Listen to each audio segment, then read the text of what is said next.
So you might be having a feeling, after the introduction that, this doctor could mean some kind of a doctorate in agriculture or something. But having said that, I have a medical degree and not an agricultural degree, and you might be having a kind of a feeling that I might have missed my track from e-health to e-agriculture, but that is not the case. I'll tell you why. I worked in various capacities with the people, and we've also implemented a very innovative project called eKrishi.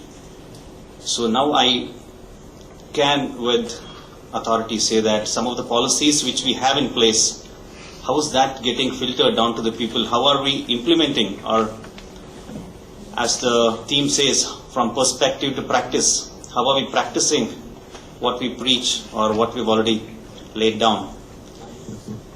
So I would just like to touch upon a few points before I start with my presentation on eKrishi.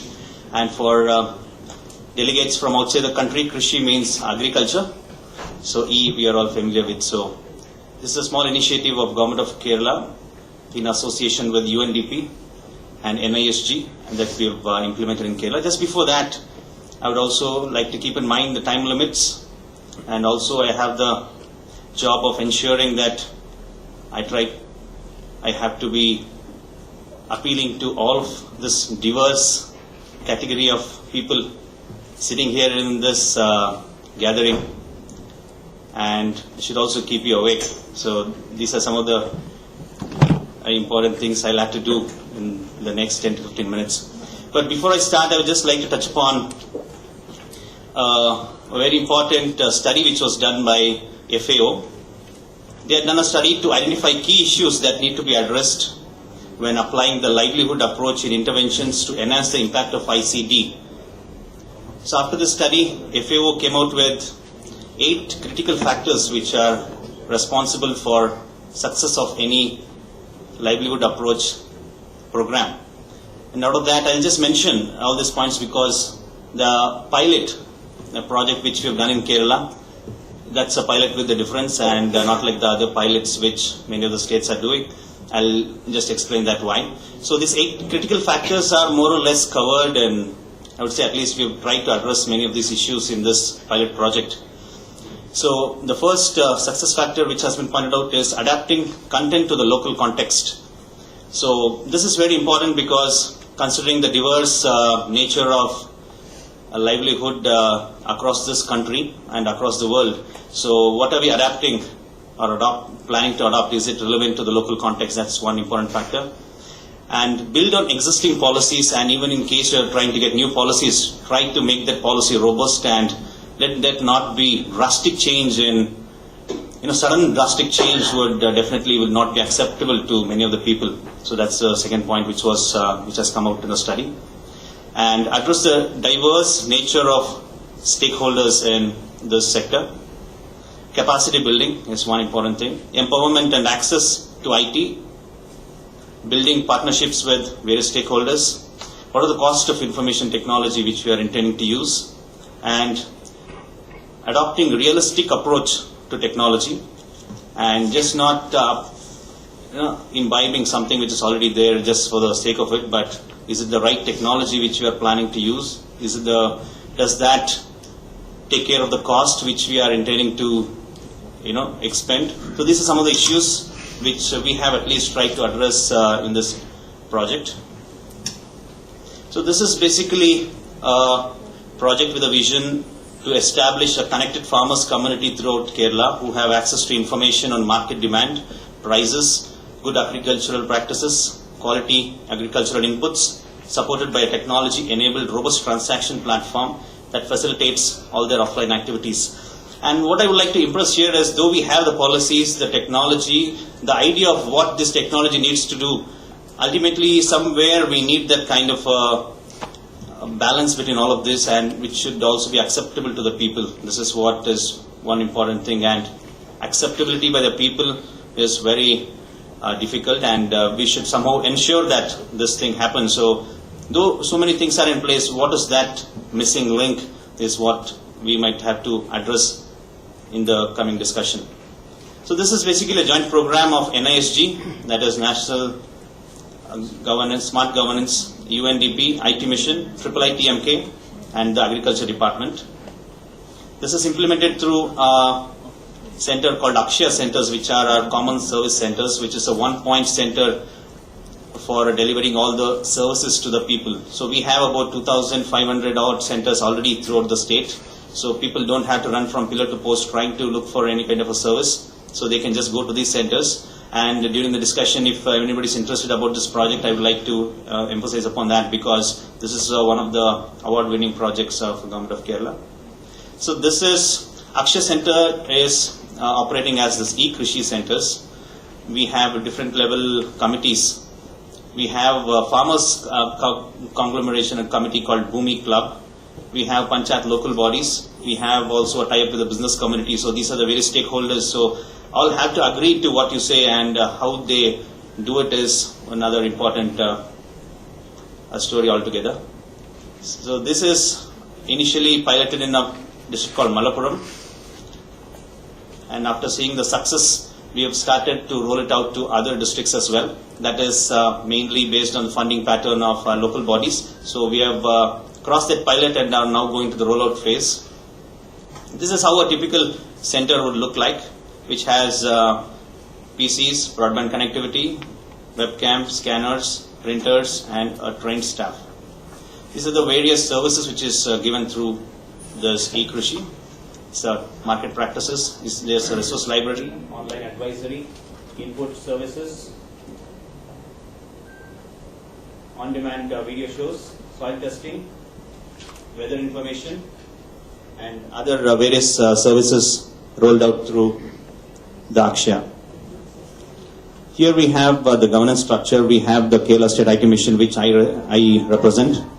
We have officers dedicated to this activity, and in the district, that is at the grassroots, we have a committee of all the stakeholders in a particular district who come together and try to implement some of these activities.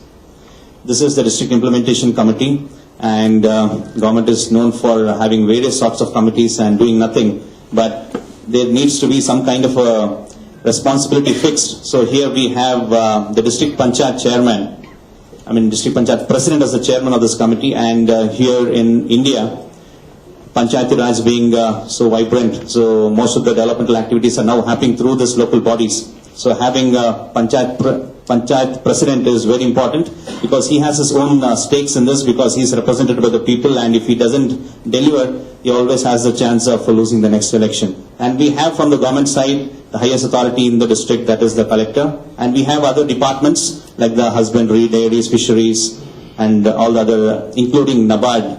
NABARD has been very kind to us in this activity as well.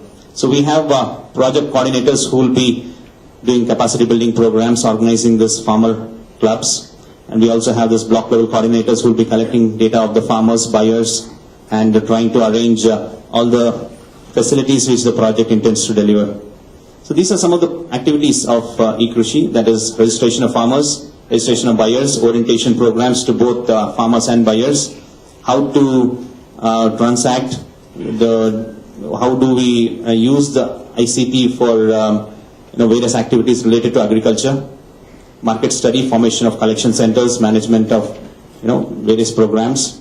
So this is basically a very important constituent of this entire scheme of things, because these clubs are very vibrant and being headed by the local panchayat president and assisted by an agricultural officer. So they have all the relevant information which needs to take them forward.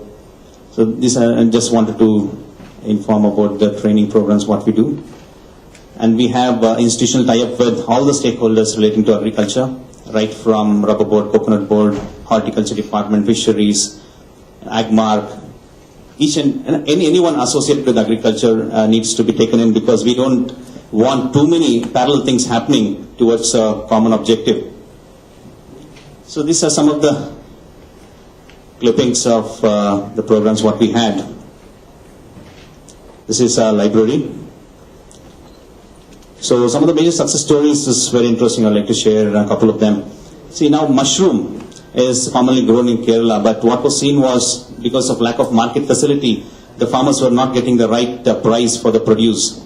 So after this e-Krishi started to make inroads into their practices, what we saw was that many of these people are straight away putting all their produce onto the web portal, and merchants would straight away know who is having what, and they could straight away get in touch with this farmer directly, and he would get a very good rate for his produce. So, I mean, during the discussion, I'd like to emphasize some of the other success stories. And Vetiver is one very good success story which we've had, and I just wanted to inform that, what happens in most of the places is, though the farmer is having a lot of information, inputs, unless he has market access, unless he gets the right kind of money for his produce, then there's basically lack of incentive. So once he starts getting that monetary benefit, so you'll see a lot of changes, not only in increase in his production capacity, but also some of the lands which is left fallow, or people who are moving away from agriculture to other tertiary sectors. You'll see that these people are coming back to do what they really like. And here I just wanted to tell a small, maybe just an interesting anecdote about why I put dogs here, because being agriculture, you might be wondering what is this, the bullet about. So this interesting story which happened in this pilot district. Just a small background about the place. Malappuram has a lot of people who are working abroad in the Gulf and in other countries. So there's one guy who returned back to his hometown, that is in Malappuram, and he got a imported breed of dog which started giving puppies, but he wanted to sell that to someone, but he didn't get any good rate, because outside it's sold for a lot of amount, but there he was offered about 300 to 500 rupees. So he was and confused what to do, and when he went to that center, Akshaya Center, which is basically an entrepreneur, he said, we'll just post it on the web portal and see what happens. And luckily for him, somebody in Bangalore saw that he's got the breed which he wanted, and he's bought one of those dogs for rupees 5,000. That is a kind of just small incident which I just wanted to highlight. So this is just a small initiative, but has a lot of ramifications. This is the kind of transaction which has happened in the past 1 year, more than 12 crores of transaction.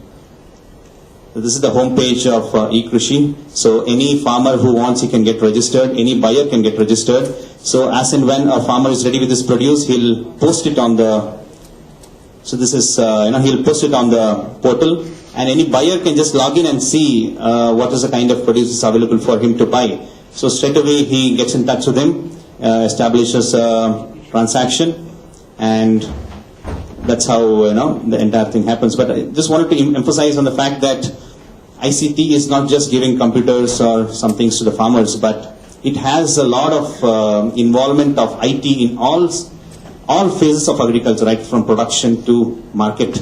So we might be talking about precision agriculture and all the GIS, GPS and all that stuff. Ultimately, is the farmer ready to do all those things? We might have big ideas. We might think, why, though we have technology, we are sending a rocket to the moon and all that stuff, but why is this farmer, not getting any kind of a benefit? That is what I guess we'll all have to discuss. So these are some of the. And another important thing, what we've done is we've tied up with Google for fallinggrain.com. So we get the precipitation rate for every day, so which will also have a problem. There's lack of storage facility, which now the panchayats, that's the local government bodies, have stepped in and tried to establish storage facility. And number seven is very important as far as India is concerned. I don't know how much of this middlemen exist in countries outside, but here what happens generally is a person, even though he has a produce, he doesn't have access to market. So there are these middlemen who go to their houses and whatever they've bought, or whatever they produced, they'll buy it from them at a very less cost, go to the market and sell it at a higher rate. So this is a menace which I feel is affecting the agriculture of India to a large extent. And how do we get rid of them? That is the biggest challenge which we also faced during the implementation process, where some of our staff were manhandled by this middlemen. And middlemen are you'll be surprised to know middlemen are nobody who is invisible, but you'll be surprised to know that these are all supported by big wigs, right from your panchayats to all the political and executive class. And many a times you'll be sharing a dais with the middleman without your own knowledge and talking against him. So these are some of the problems which we generally face. And based on the success of this project, what we realized Agriculture Department, which was kind of having, I don't know if there's anybody from Agriculture Department, kindly pardon me, but sometimes we generally, all the departments feel that they are the authority on a particular topic and they would not like anybody else to get into their fore of things. So Agriculture Department initially was very hesitant to support this, but after 7 to 8 months we realized that they also had a lot of benefits, because every drought or every flood calamity they need to prepare a lot of reports, and this project helps them at least to prepare reports. So that's how they got in, and now they've seen the benefits, and now it's at least in the process of irreversible change. That's how, if I can put it, that's what we are doing. And this is a form which is a very detailed form which will collect each and every detail of a particular farmer, which has been prepared incidentally by the Agriculture Department. So that is one good thing. And now what we've done is we've also developed a software which will give all details of a particular produce in a particular area, in locality wise, district wise, and the entire state wise, including farmer wise. So this software which is developed on open source, which is also policy of the government. So this will give a lot of information and benefit to all the, right from policymakers to the farmers. These are some of the paper clippings. So these are the other services what we do. And the Sakshya centers, I'd like to say that it's just another center, but we also do all the utility bill payment. We run different courses through it. So it's basically an infrastructure which is used to reach out and just deliver all kind of services which we intend to deliver to the people. And after this pilot, what we've done is we've tied up with local self-governments, and more than 125 local self-governments have already put up their funds into this. And we've already started training all these people, started forming Bhumi clubs, and that's how we see this project heading. Hopefully more inputs and more technology advances will happen in this. And this is just a small intervention which has happened, but there are still many more things which needs to be done, because e-agriculture is such a vast sector where you talk about right from production to market facility, and each and every one of this should be acceptable to the people. How do you make that possible? That's a difficult task. Thank you.